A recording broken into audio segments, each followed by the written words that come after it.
Bonjour à tous et bienvenue sur cette nouvelle vidéo consacrée aujourd'hui à l'environnement Windows. Et si vous êtes arrivé sur cette vidéo, c'est sans doute que comme moi, il vous est déjà arrivé de vous retrouver avec des icônes qui étaient très bien rangées sur votre bureau Windows et que, pour une raison plus ou moins identifiée, eh bien vous vous retrouviez avec des icônes totalement dérangées. Eh bien, il existe une solution gratuite et simple pour pouvoir éviter ce genre de choses, et vous trouverez d'ailleurs le lien du logiciel que je vous présente juste après dans la description. Une fois le logiciel installé, vous vous retrouvez avec une icône ici dans votre barre de lancement, qui s'appelle Icosauve, ainsi que généralement, si vous avez bien surcoché l'option, une icône directement sur votre bureau. Quand vous faites un clic droit sur l'icône de la barre de lancement, vous avez enregistré le bureau actuel, restaurer le bureau actuel, et vous avez également les restaurations au démarrage et les restaurations automatiques. Enregistrer le bureau actuel reprend la définition exacte de votre bureau actuel et vous permet d'enregistrer la configuration du bureau au moment où vous l'utilisez. Donc imaginons que Windows vous ait fait quelque chose comme ça, ou un autre programme, un jeu qui s'est lancé en une définition différente,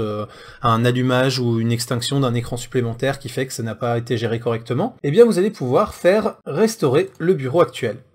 Et en faisant restaurer le bureau actuel, vous obtenez de nouveau vos icônes nickel, comme elles doivent être. Le restauration au démarrage va vous permettre à chaque démarrage de Windows d'être sûr qu'il vous restaure vos icônes dans cet état, ce qui fait que si Windows au démarrage ne les remet pas correctement, c'est pas grave, vous allez les retrouver exactement comme il faut grâce à ça.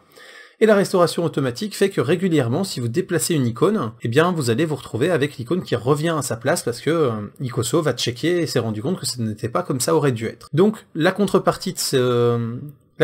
d'avoir installé ce logiciel, c'est que dès que vous allez déplacer une icône, il faudra bien penser à faire un clic droit et enregistrer le bureau actuel pour actualiser la sauvegarde de votre bureau et être sûr qu'elle se restaure ensuite comme il faut, sans vous rechambouler ce que vous avez remis à jour et ce que vous aviez modifié volontairement. Voilà, donc vous voyez, ce logiciel est hyper léger, hyper simple d'utilisation, bien sûr en plus traduit en français, ce qui est quand même plutôt sympa, donc vraiment il n'y a aucune raison de se priver, ça peut résoudre vraiment tous les soucis liés au changement de place des icônes, et voilà, c'est quand même quelque chose qui peut être sympa au quotidien, de penser à réinstaller sur sa machine ou sur sa nouvelle machine. J'espère que cette vidéo vous a plu, si c'est le cas, n'hésitez pas à mettre un petit pouce vers le haut pour m'encourager, et à vous abonner à la chaîne. Vous pouvez également partager cette vidéo sur les réseaux sociaux et auprès de vos amis, pour pouvoir m'aider à faire connaître la chaîne. Vous pouvez également me soutenir sur Tipeee. On se retrouve très bientôt pour plein de prochaines vidéos sur la photo, les technologies, l'informatique, les jeux vidéo, bref, tout ce qui fait le contenu de la chaîne au quotidien. D'ici là, restez sur YouTube, continuez de regarder des vidéos et de rester curieux. Salut à tous, bye bye!